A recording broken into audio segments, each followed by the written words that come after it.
Gosh, it's fascinating, isn't it? It's fascinating.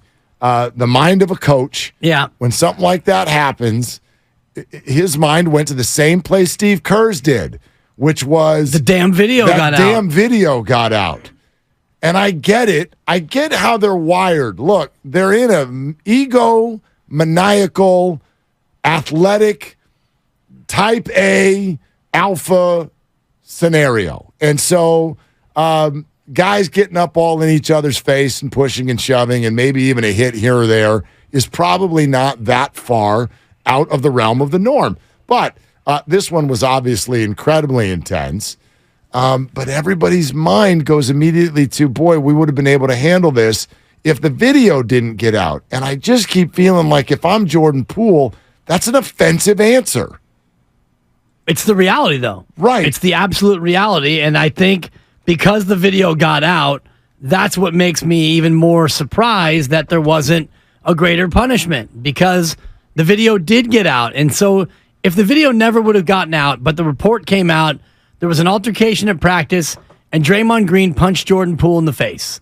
If that's all we knew about it, we would all think, okay, two players, maybe it was a held ball situation, and Jordan ripped the ball away and pushed him, and Draymond, he just punched him. Right. It wasn't Draymond walks over, stalks him, and cold cocks him like the video shows in unbelievable clarity. Right. There's no doubt, and if each of us can go back and remember what happened when we heard about it, there was a lag. You heard about the punch, yep, and then you saw the punch. And raise your hand if you felt differently once you saw it. God knows I did. 100 times God worse. knows I did. The second I saw it, then you're like, because I remember, it was like there was a punch, and you're like, oh man, I guess we'll address this real quick on the air today or whatever. And then you saw it, and you're like, well, there's the next month of our show. I mean, it's that different. I talked to somebody with the Warriors in the know. Yeah. I have sources too. Sources. And I said, so what was it, like a face wash or like a face push? And this source said, no, this was a legitimate punch. And even then I was like, oh, wow, okay, it's a punch. I didn't think it was a punch of this nature. Oh, man. And even when you see it, it had me think about Bobby Portis and Nikola Mirotic, Chicago Bulls 2017. They get into it at practice. No video. Portis hits Mirotic, but he concussed him. And he had multiple facial fractures. He had to go to the hospital. And as a result, Bobby Portis got suspended for 8 games. So we see this punch. There was no concussion, as far as we know. Mm-hmm. There was no hospitalization. We know that. There was no facial lacerations. And so even though we saw it, Draymond doesn't get any suspension. So that to me, and George Karl is right. If the video doesn't get out, it's a non-story. It's a 24-hour news cycle. Oh, I wonder if these two can get along. Of course they can. Boys will be boys. I wonder this. Okay, once again, go and try to be in the shoes of Jordan Poole. All right? The video got out, and there was no suspension. I have to be thinking to myself, if I'm Jordan Poole, what would y'all have done if there was no video? You, in other words, you didn't really come to his defense, and there was video. If there was no video, what are you doing? Are you going to this press conference? Are you even having a press conference? No way. But if you do talk, if you do get asked about it in the media, you probably brush it off. No big deal. Boys will be boys. This stuff happens, and we'll handle this internally. And if you're Jordan, you're sitting there going, excuse me? Excuse me? You're just going to brush this under the rug? But it goes public, and you still don't. I mean, we sit here today and wonder if Jordan Poole trusts the organization. And you sort of think to yourself, how could he? Right. So back to what we promised earlier, Monty Poole, we asked him yesterday, does Jordan want to be a Warrior? He says he does. I'm not sure how much conviction there is. I think he needs this offseason to kind of think about that for sure, to see if his heart is really here. I think it was. He likes who he works with, the coaches he works with, the staff members. He likes his teammates. I mean, Draymond, obviously, their lockers are next to each other, and it's a kind of an, I don't want to say that it's necessarily kind of, it's a little bit disconcerting to know what happened between those two guys in the preseason, and that they still sit right next to each other. Their lockers are still adjacent. So, yeah, I'm not sure Jordan knows. I know that his mom came out and came out to some games, and so I think he wants to be where he can play his best. And last season, playing here, he was not at his best. The question is whether he can rebound and come back next year, and I believe he can. I don't know if the Warriors still believe that. I think Steve Kerr still hopes that would happen, but I'm not sure it will. But if you're Joe Lacob and Bob Myers, if Bob stays, I think it's something you want to ride because they did discover the guy. They drafted the guy. All right, that's from Monty Poole, NBC Sports Bay Area, with us yesterday. This is interesting. So Lucas just gave us the article that was written about this punch pre-video. So right away, October 5, 2022. Just listen to the tone of this, okay? And this is by the Slates. And Shams. There was a physical altercation at the Warriors practice Wednesday. The team is seriously considering disciplinary action against Draymond Green.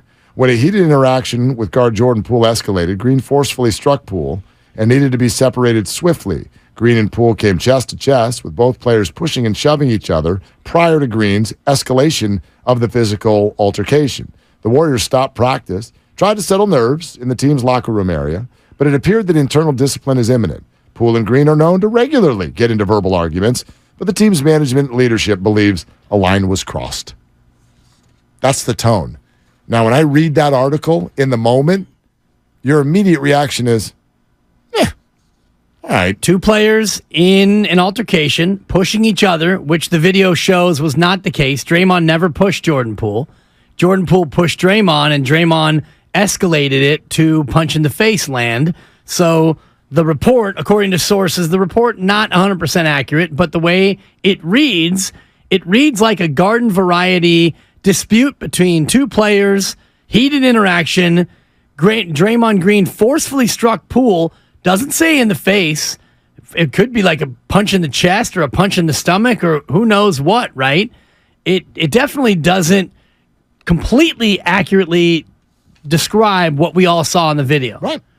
It does say the Warriors are seriously considering disciplinary action toward Draymond Green, which we know is the case, but then they chose not to pursue disciplinary action. Well, or did they? They didn't suspend him.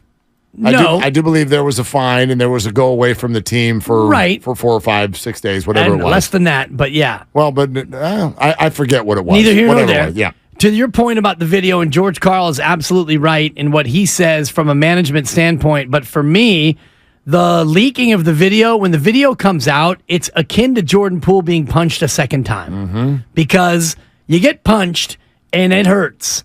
And then the video leaks, and now it's embarrassing because everybody knows that you got knocked out. You had no response. You had no physical response. Some people think, oh, you should have done this and you should have done that. Well, now we know what he did and didn't do.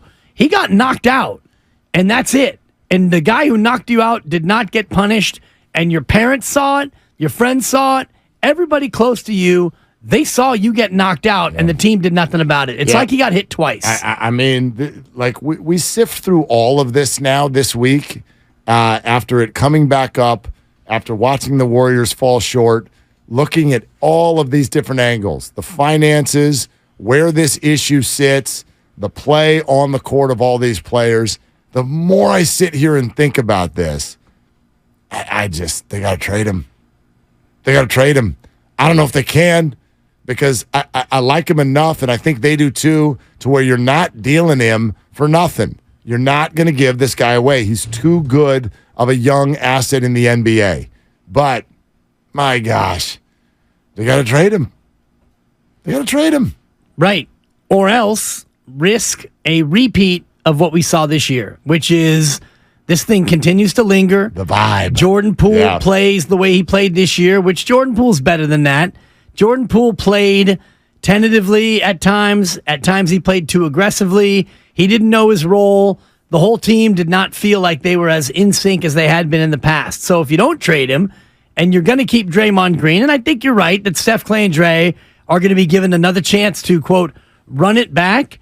If you run it back with Jordan Poole, I think you're doomed to repeat what happened this year. Jonathan in the city here with Willard and Dibs. Hey, Jonathan, what's going on, man? What are you doing? I'm just enjoying Burnley.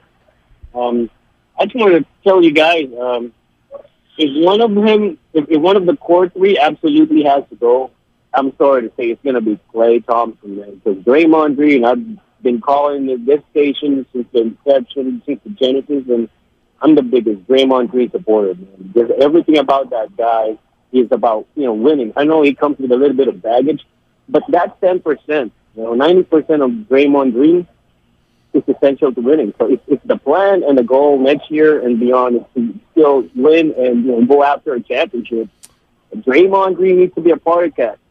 Part of that. Because you know what, guys? You need him on that wall. Jonathan, I think Jonathan. We're actually all in agreement from this standpoint.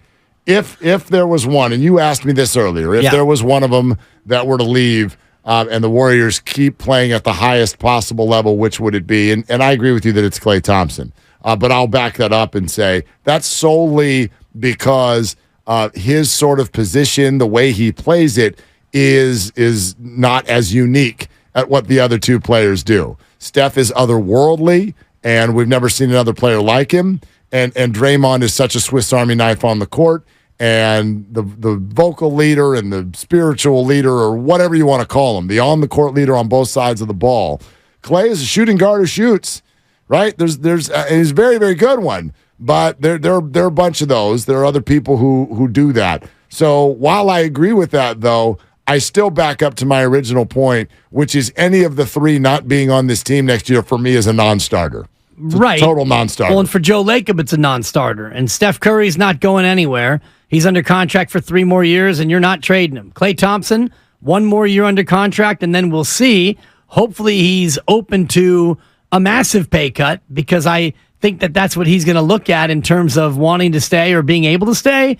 Draymond Green's the interesting one, because I think that there will be other suitors out there. How much are they willing to pay and for how long, based on what Joe Lacob wants to do to continue to pay over $400 million for this team? Hello, Nicole Diaz on YouTube with a super chat, $4.99. Are you out of your mind? The person who leaked that video should be held accountable too. Someone, cash me out 1 time or 5 times. Someone in that gym is not to be trusted. I mean, I bet somebody was held accountable for that, and we just weren't told. I would imagine there was an internal investigation, and somebody is gone. That's what I would imagine. Don't you think? Well, if they could find out who it was, because I believe that the camera, I'm not sure if it was just somebody in the auditorium with a camera and an actual videotape. The footage, the security I believe footage, it's security footage. Yeah, but who had access to it? A lot of people have access to that. Yeah, the entire security team, for the most part, or at least a portion of the security team. If I'm Joe Lacob, I got a way to find out who talked to TMZ. Well, you probably do. Yeah. And you would imagine that the person who leaked it got a pretty penny, but the thing that still kind of sits with me, if I'm Jordan Poole, you were more interested in finding out who leaked it than you were at punishing the guy who actually caused all this.